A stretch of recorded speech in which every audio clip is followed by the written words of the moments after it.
Hey folks, my name is Jakub and I'm a product manager.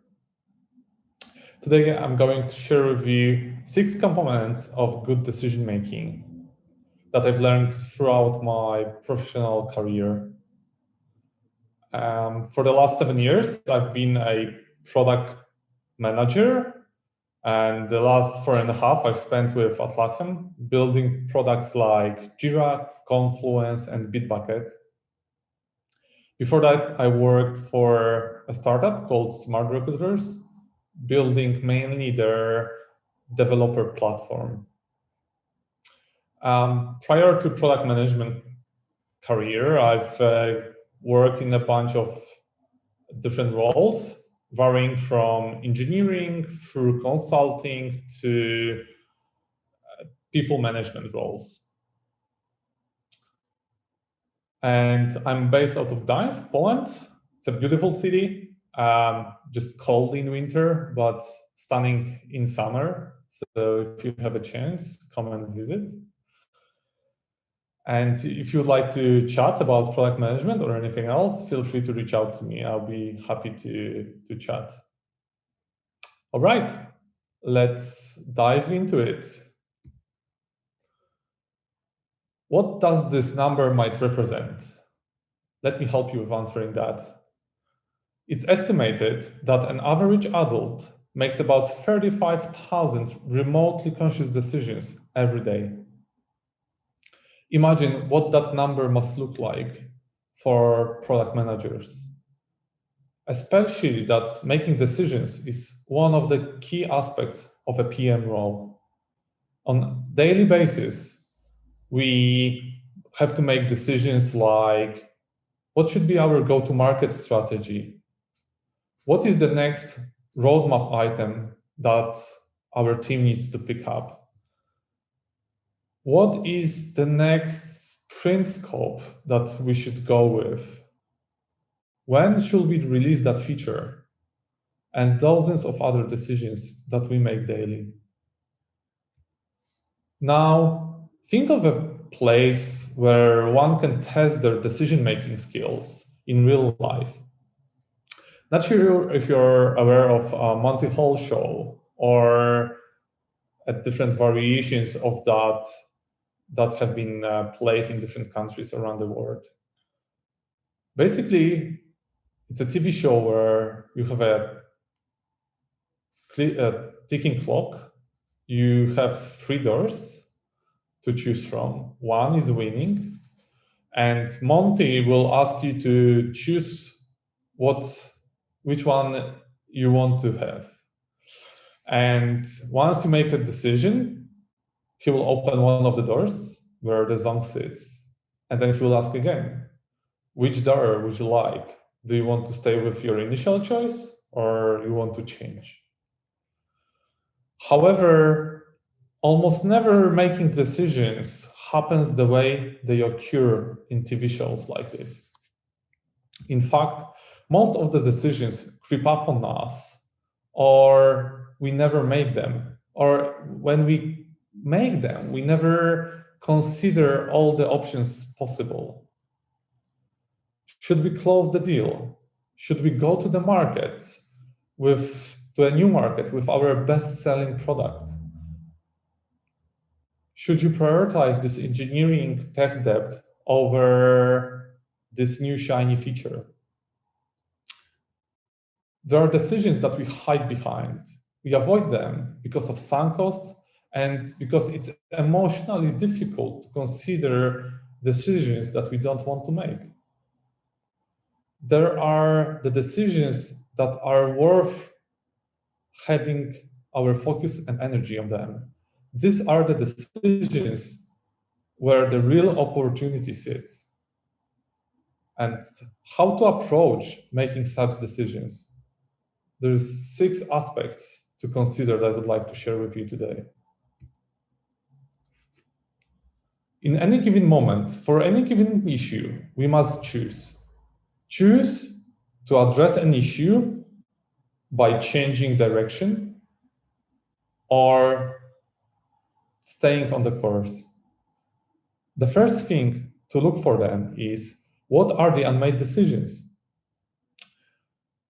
What are the moments where instead of choosing, we decide to do nothing? Because doing nothing still might be a good option, but it's the same option as any other you have that is ought to be examined properly.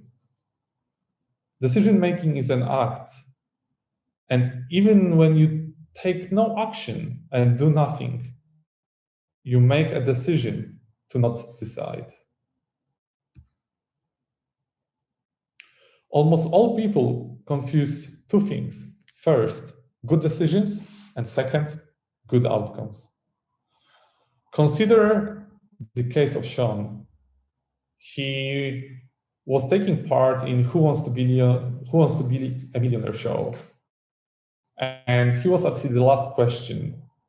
He had $500,000 in hand, and he was playing for $1 million. He had 4 options, 25% of chance of winning. He had the gut feel about one of the options, but it was far from certainty.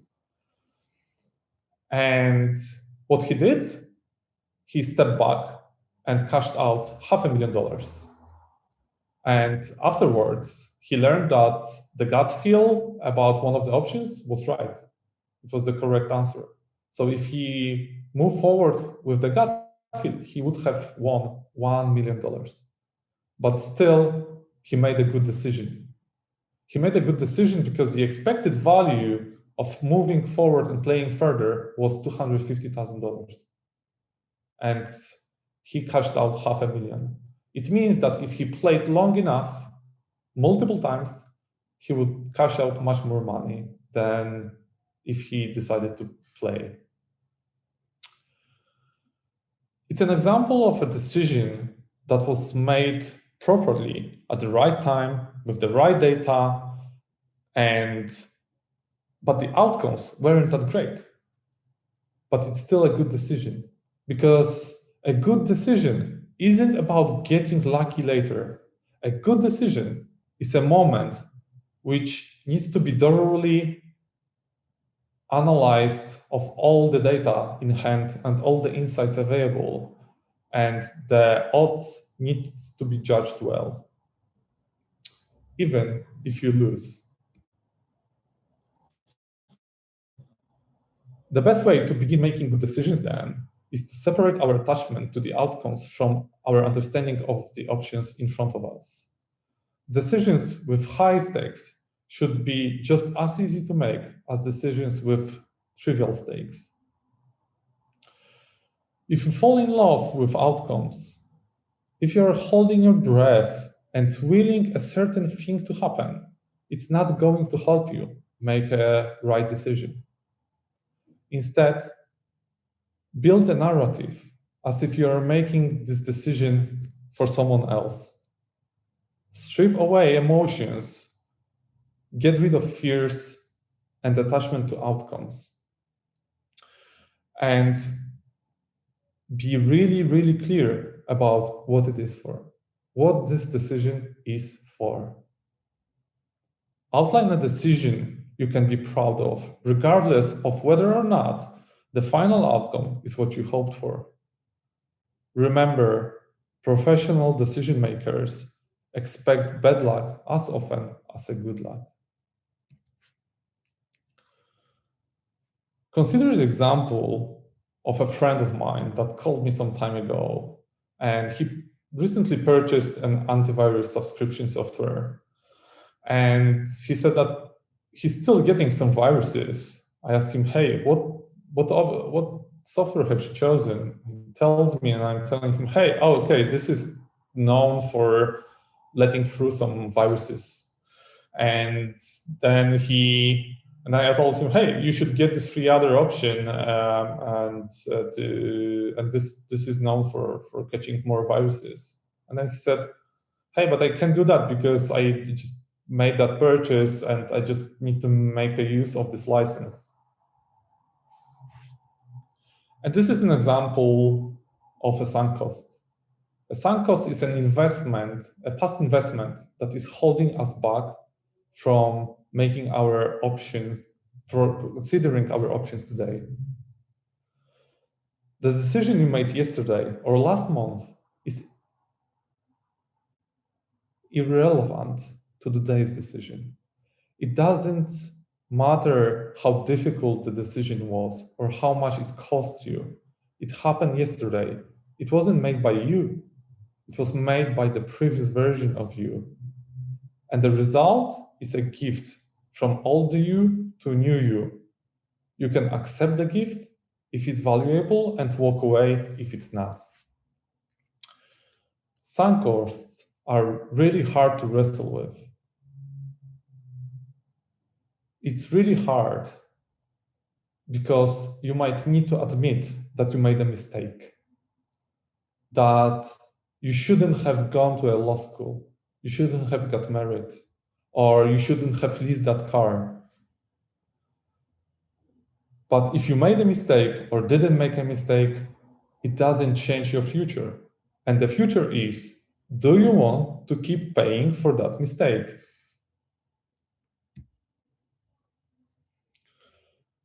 One of the secrets of making a good decision is making sure the question is framed the right way,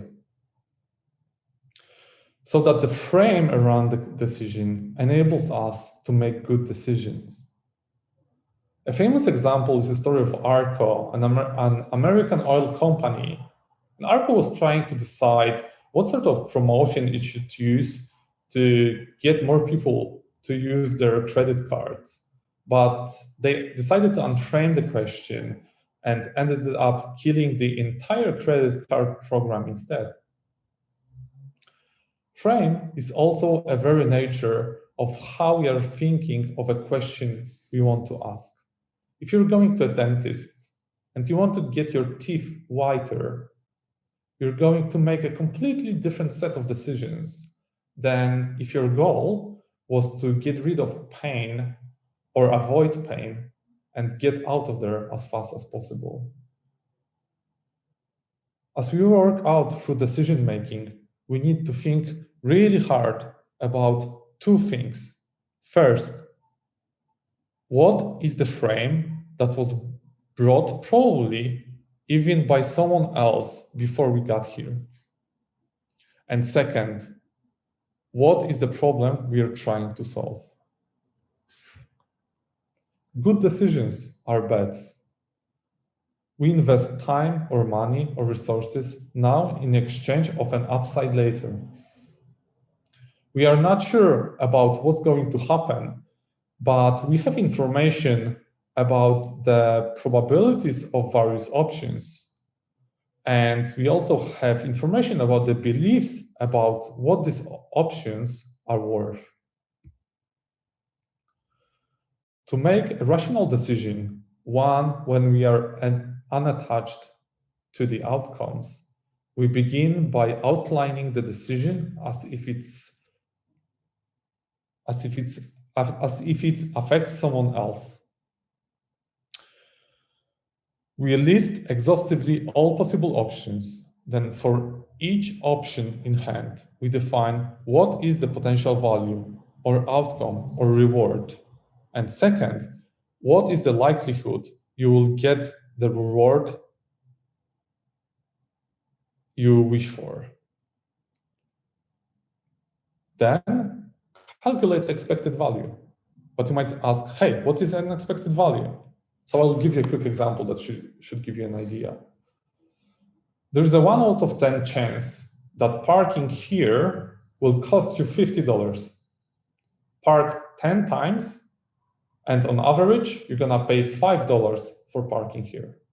It's as simple as that.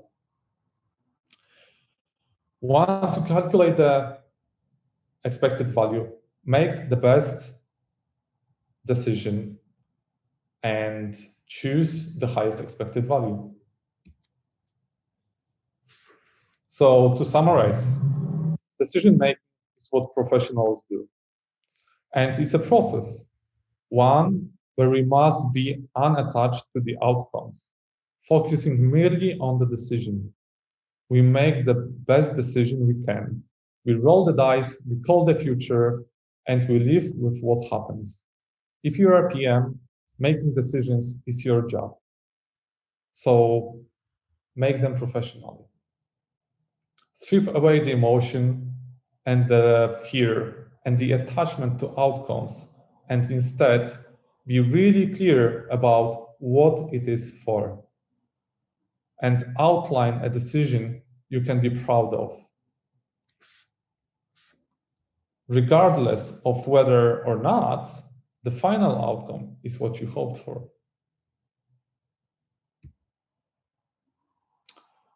I have a big credit for creating this presentation to my professional experience as a PM, especially with Atlassian. And I also have a credit to my recent experience with Seth Godin's Alt MBA program, which changed my perspective on decision-making itself, but also on, in general, on a product management job. If you're keen to take an extra effort and share your feedback with me, I'll be very thankful. In the notes of this presentation that you will be able to download, you will find a set of resources that I've linked for you to explore different aspects of decision-making further. And with this, I'm done. Thank you.